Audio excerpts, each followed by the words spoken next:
ಮಾಡ್ತೀವಿ ಅಂದರೆ ಅದು ಸಕಾಮ ಭಕ್ತಿ ಆಗ್ತದೆ. ಹೌದಾ? ತಂದೆ ತಾಯಿಗೆ ಸಂತುಷ್ಟಿ ಆಗ್ತದೆ. ಅವನೇನು ಮಾಡ್ದ ಅಂದರೆ ಯೋಚನೆ ಮಾಡ. ಆದರೆ ನಾನು ಏನು ಮಾಡ್ತೀನಿ ಅಂದರೆ ಹೋಗ್ತೀನಿ, ಆಯ್ಸ್ ಕೇಳ್ತೀನಿ, ಆ ಆಯ್ಸನ್ನ ಭಕ್ತಿನಲ್ಲಿ ನಾನು ಕೊಡ್ತಾ ಇದ್ದೀನಿ. ಆವಾಗ ತಂದೆ ತಾಯಿಗೂ ಸಂತೋಷ ಆಗುತ್ತೆ, ಭಗವಂತನಿಗೂ ಸಂತೋಷ.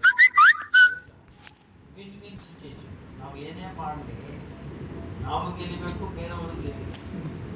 ಆಗಲ್ಲ ನಾನು ಗೆಲ್ಲಿತೀನಿ ಅವ್ರು ಸೋತೋಗ್ಲಿ, ಇನ್ನು ನಾನು ಸೋಲಿ ಅವ್ರು ಗೆಲ್ಲಿ ಅಂತ ಸಿಗಬಾರ್ದು. ಇದು ಲೌಕಿಕದನ್ನ ಆಗಲ್ಲ. ಒಬ್ಬರು ಸೋದ್ರೆ ಒಬ್ರು ಗೆಲ್ತಾರೆ, ಒಬ್ರು ಗೆಲ್ತಾರೆ. ಆದರೆ ಆಧ್ಯಾತ್ಮದಲ್ಲಿ ಇದು ಸಾಧ್ಯ. ಇವರು ಗೆಲ್ಲಬೇಕು. ಈಗ ಪ್ರಹ್ಲಾದ ಕಥೆನೇ ಮಾಡಿ ತಂದೆ ಹೊಡೆಯಕ್ಕೆ ಬಂದ, ಅವ್ರು ಸಾಯಿಸಕ್ಕೆ. ಪ್ರಹ್ಲಾದ ಏನು ಮಾಡ್ದ? ಕಳ್ಕೊಂಡ. ಅವನಲ್ಲಿ ದೋಷ ನೋಡ್ತೀನಿ. ನರಸಿಂಹಸ್ವಾಮಿಗೆ ಕೃಪೆಯಿಂದ ಅವನು ಏನು ಮಾಡ್ತಾನೆ. ಕೊನೆಗೆ ನರಸಿಂಹಸ್ವಾಮಿಲಿ ಅವನು ಏನು ಕೇಳಿದವರ ನಮ್ಮ ತಂದೆ ಉದ್ಧಾರ ಆಗಲಿ ಆಯ್ತಾ. ಇಬ್ಬರು ಗೆದ್ರು.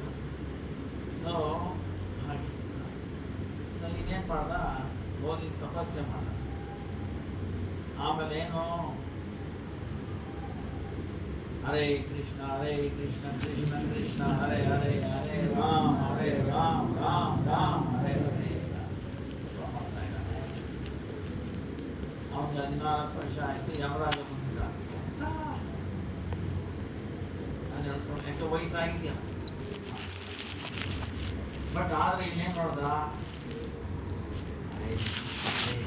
ಏನು ಎಲ್ಲ ನಿರಂತರವಾಗಿ ತಪಸ್ಸೆ ಮಾಡ್ತಾನೆ.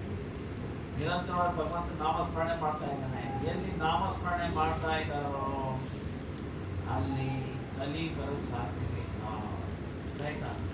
ಚೈತನ್ಯ ಮಹಾಪ್ರಭು ಹೇಳಿದ್ದಾರೆ, ಎಲ್ಲಿ ನೀವು ಜೋರಾಗಿ ಎಲ್ಲಿ ಎಷ್ಟು ದೂರವರೆಗೂ ಕೇಳಿಸುತ್ತೋ ಹರೇ ಕೃಷ್ಣ ಅಂತ ಅಲ್ಲಿವರೆಗೂ ಅಷ್ಟು ದೂರವರೆಗೂ ಕಲಿ ತರಕ್ಕಾಗಲ್ಲ.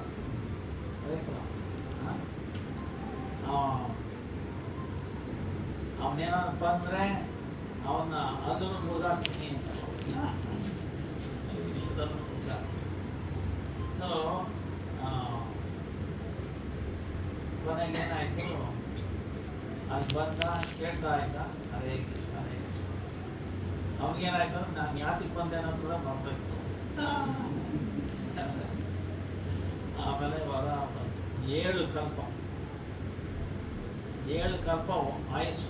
ಒಂದು ಕಲ್ಪ ಅಂದ್ರೇನು? ಬ್ರಹ್ಮನ ಒಂದು ದಿವಸ ಅಂದರೆ 1000 ಚತುರ್ಯುಗ. ಗೊತ್ತಾಯ್ತಲ್ಲ? ಒಂದು ಚತುರ್ಯುಗ ಅಂದರೆ ಸತ್ಯಯುಗ, ತ್ರೇತ, ದ್ವಾಪರ, ಕಲಿಯುಗ. ಇದು 4 ಸೇರಿ ಒಂದು ಚತುರ್ಯುಗ.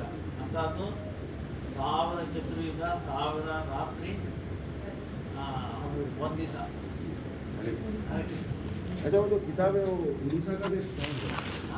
उड़ीसा का स्टॉल है, वो भी बोल रहे हमको। ನೋಡಿದ್ರಾ? ಕೊನೆಗೆ ಏನಾಯಿತು? ಸೊ ಬ್ರಹ್ಮನ ಒಂದು ಕಲ್ಪ ಅಂದರೆ 12 ಗಂಟೆ ದಿನ, 12 ಗಂಟೆ ರಾತ್ರಿ. 12 ಗಂಟೆ ದಿನನೇ 1000 ಚತುರ್ಯುಗ, ರಾತ್ರಿನೂ 1000 ಚತುರ್ಯುಗ. ಆಯ್ತಲ್ಲ? ಆಗ 7 ದಿವಸ ಬ್ರಹ್ಮನ ರಾತ್ರಿ ಆಯ್ತು ಅಂದರೆ ಬ್ರಹ್ಮಲೋಕದಲ್ಲೂ ನೀರು ತುಂಬ್ಕೊಂಡ್ಬಿಡುತ್ತೆ. ಎಲ್ಲ ನೀರು ಇವನು ಓಡ್ತಾ ಇದ್ದಾನೆ ನೀರಲ್ಲಿ. ಊಟ ಇಲ್ಲ ಅಂತಿದ್ದೆ. ನನಗೊಂದು ಮುಂಚೆನೂ ಬರ್ಬೋದು. ಯಾಕೆ ಇಷ್ಟು ವರ ಕೇಳಿದೆ ನಾನು? ಕೊನೆಗೇನಾಯಿತು? ಹಾಗೆ ಸೇರ್ತಾ ಇಲ್ಲಿಗೆ ಬರ್ತಾ. ಇಲ್ಲಿಗೆ ನಾವು ತಿರ್ತ ಇದು ಮುಳುಗಾಲ ನೀರು.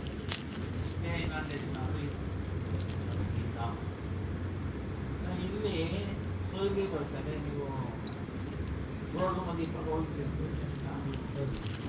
ಮತ್ತೆ ಸುರಗಿ ಕುಂಡ ಆಗುತ್ತೆ. ನಾಳೆ ಹೋಗ್ತಾರೆ. ಹೌದು, ಅಲ್ಲಿ ಸುರಗಿ ಕುಂಡ ಆಗುತ್ತೆ. ಅಲ್ಲಿ ನಡೆದ ಘಟನೆ. ಅಲ್ಲಿ ಸುರಗಿ ಏನು ಮಾಡ್ತಾರೆ? ಸುರಗಿ ಇಲ್ಲಾಕೆ ಬಂದು ಅದಕ್ಕೆ ಇಲ್ಲಿಗೆ ಹಾಕಿದ್ರು. ಇಂದ್ರ ಏನು ಮಾಡ್ದ? ಕೃಷ್ಣನ ಲೀಲೆಯಲ್ಲಿ ಮಳೆ ಬಂತು. ಸಾಮಾನ್ಯ ಮಳೆ ಅಲ್ಲ. ಈ ಇದು ಬ್ರಾಹ್ಮಣಿಗೆ ಇನ್ನೇನು ರಾತ್ರಿ ಆಗುತ್ತಲ್ಲ, ಆ ಸಮಯದಲ್ಲಿ ಒಂದು ಮಳೆ ಬಂತು, ಸಾಮಾನ್ಯ ಮಳೆ, ಸಿಕ್ಕಪ್ಪ ಆ ಥರ ಬಳಸಿ ನಾಶ ಮಾಡಬೇಕು ಅಂತಿದ್ದ. ನೋಡಿ ಎಂತ ಕೃಷ್ಣ ಏನು ಮಾಡಿದೆ, ಅವನಿಗೆ ಏನಂತ ಇದು ಮಾಡಿದ್ರ ಬೆರಳಲ್ಲಿ ಎತ್ಬಿಟ್ಟು ರಕ್ಷಣೆ ಮಾಡಿದ. ಅವನ ಅಹಂಕಾರನ ನುಚ್ಚು ಮಾಡಿಬಿಟ್ಟ. ಆವಾಗ ಗೊತ್ತಾಯ್ತು ಇವನು ಕೃಷ್ಣ ಯಾರು. ಅವನಿಗೆ ಭಯ ಬಂತು, ಇವನು ಏನು ಮಾಡ್ಬಿಡ್ತಾನೋ. ಆ ಗೋವರ್ಧನ ಎತ್ತಿದಾಗ ಬಲರಾಮ ಏನು ಮಾಡ್ದ, ಆಮೇಲೆ ದುಡ್ಡಲ್ಲಿ ಸುತ್ಕೊಂಡ್ಬಿಟ್ಟ.